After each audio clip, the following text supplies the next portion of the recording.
Howdy folks, and welcome to the Hillbilly Kitchen. Today we're making chili cheese corn dog casserole. And this is one of those recipes that's going to help you get dinner on the table quick, and everybody's going to love it. There's lots of ways you can save money and lots of substitutions you can make. But basically what you need is a pack of hot dogs, and it's best to find some on sale because you know how groceries are these days. You can add some onions to it if you want to. They're totally optional. You can either use homemade chili, you can use 2 cans of chili, or you can use a can of chili and a can of beans. A lot cheaper. And you need some cornbread to go on top of it because it's a chili cheese corn dog. You can buy these little packets of mix, but I would recommend just get you a bag of cornmeal mix. It's much cheaper. And you need about a cup of that, 3/4 of a cup of milk, any milk will work, 1 egg, and about 1/4 of a cup of melted butter or oil. And you need some cheese to go in it.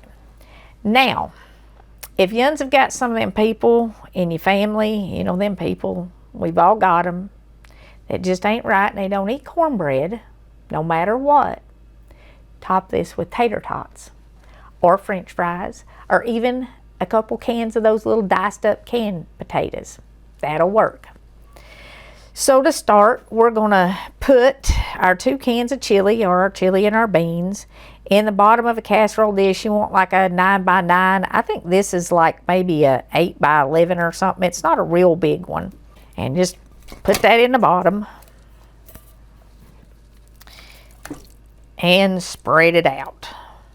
I did put a little oil in my casserole dish just to make it easier to clean. And this would be a good one, like I said, for a weeknight. If you're busy, it would be a good one if you got a crowd coming over to watch a ball game or something. You know, instead of chili dogs, you can throw this in the oven. And certainly making this cornbread's cheaper than buying hot dog buns.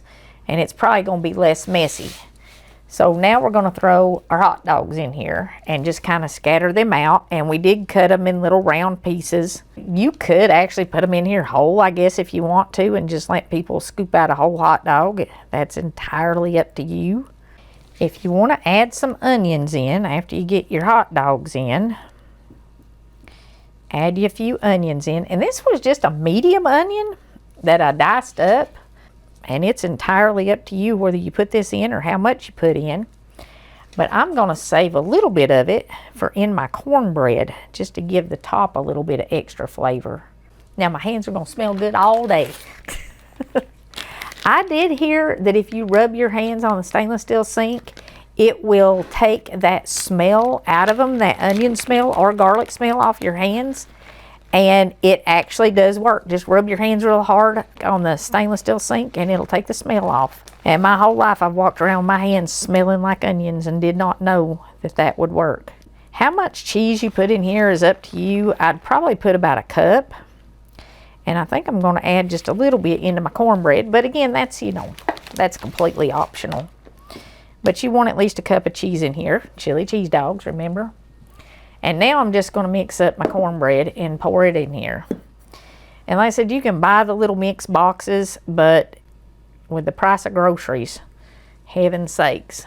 And this is only about like half of a normal pan of cornbread. Normally you'd use a couple cups of cornmeal mix to make a full pan of cornbread. So it's not going to have a real thick cornbread layer on it. And just add your butter, just all your ingredients. You do want to beat your egg up just a little bit before you put it in here. While I'm mixing this up, I want to take just a second to ask you to please subscribe to the channel. Click like on the video so you don't miss any of our new recipes. And share our videos with your friends. We're having a real problem getting our videos out. They're just not getting seen anymore. And if you would help, I would greatly appreciate it. And I am going to put these onions in my cornbread. I mean, I chopped them. I might as well use them.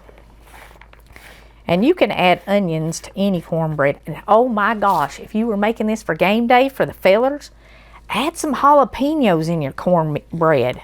They would absolutely love that. I don't know if the kids would like it as much, but if you're making it for a game day thing for the fellers, yep, some jalapenos in the cornbread.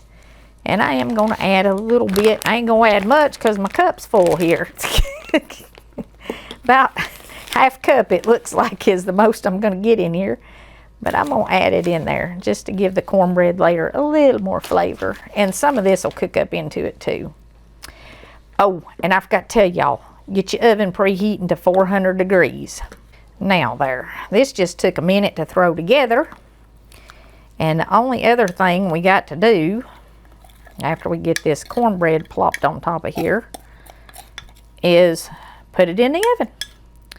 And we're going to let it bake in that 400 degree oven for about half an hour or so until the cornbread is good and done and everything down underneath there is all hot and bubbly. Your cornbread should be nice and golden, but it will take about 30 minutes for this to get hot through to the center, and you don't want that canned chili not cooked good. And you could also, if you wanted to take an extra minute, you could brown your hot dogs a little bit, you know, throw them in a skillet and fry them a minute. It adds a lot of flavor to them. And if you had a big cookout and you had a whole bunch of leftover grilled hot dogs, because I know sometimes I used to make way too much when we had people coming over, this is a good recipe to throw those in there. I mean, if they're grilled and left over, you can throw them in here and use them.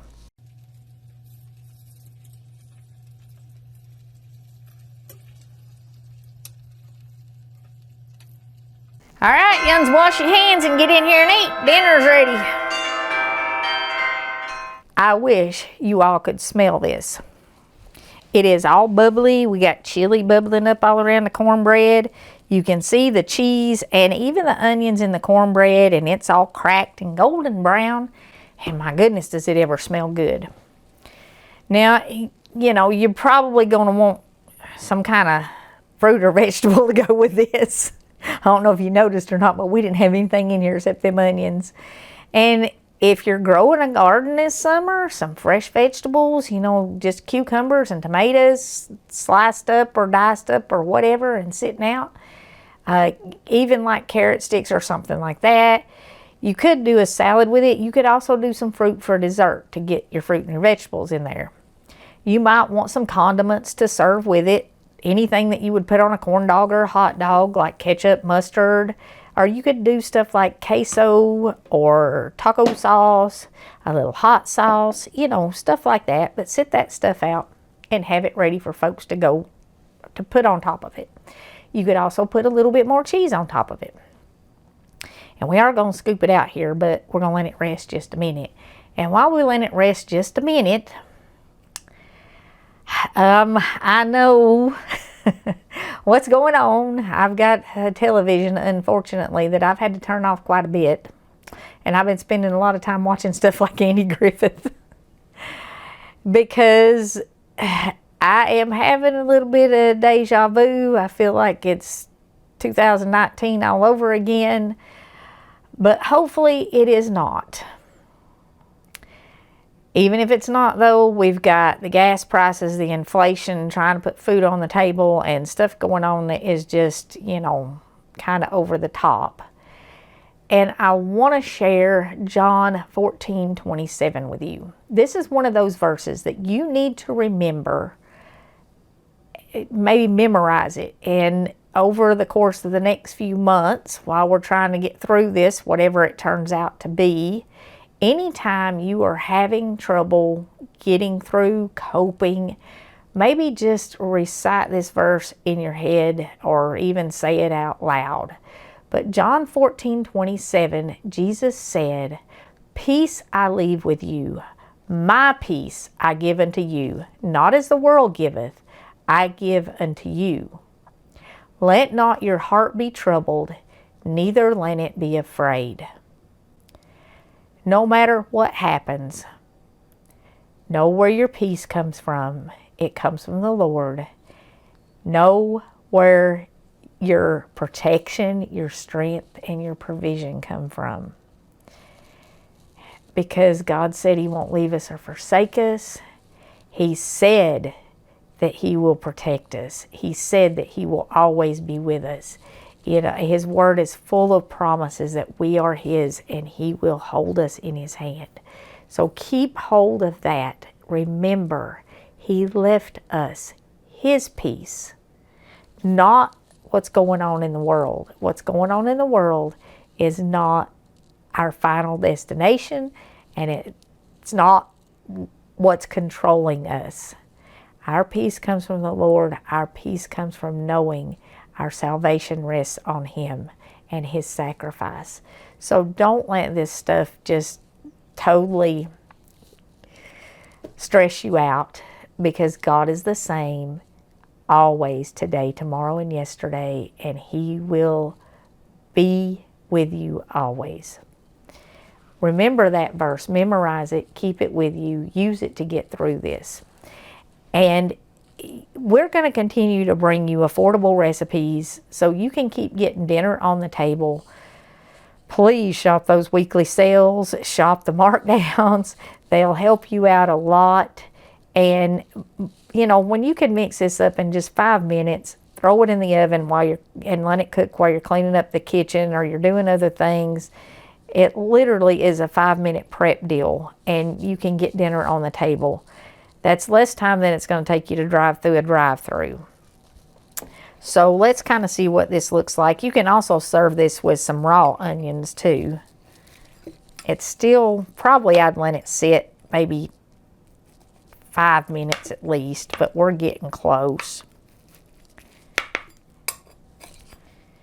If you haven't already, click like and subscribe. And if you're interested in gardening, we're doing a garden series this year too. So you can check out those videos. We're doing container gardening, and you can grow stuff, you know, in a small space. Now there we got our hot dogs and our chili and our cheese, and it's all nice and gooey. We got that kind of gooey cheese layer in there. Like I said, maybe some fresh vegetables or a fruit dessert of some kind. Just chop up some bananas and strawberries and sprinkle a little sugar on them, stick them in the fridge and let them soak a while. My kids love that, especially if you got a little whipped cream or Cool Whip to go on top of it. Thank you so much for joining us, the Hillbilly Kitchen, and for being a part of our family. Until next time, remember to put God first.